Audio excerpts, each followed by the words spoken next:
ఏమిటమ్మా ఇంకా ఇక్కడే ఉన్నారు? ప్రోగ్రామ్ టైం అవుతుంది, బయలుదేరండి. అయిపోయింది నాన్న, వచ్చేస్తున్నా. నాన్న, వేల మందికి విద్యాదానం చేసే నాట్య అకాడమీని స్థాపించడానికి ఈ ప్రదర్శనతో మొదలు పెడుతున్నాను. నన్ను ఆశీర్వదించండి. నాట్యశాస్త్రం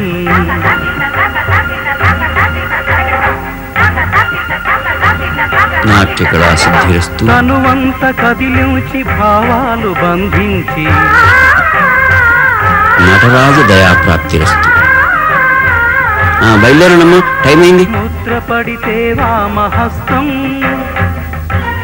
నిషా నువ్వు కూడా తొందరగా రా. పడితే వామహస్తం, రసడోలూగెను లోకం సమస్తం.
Bye.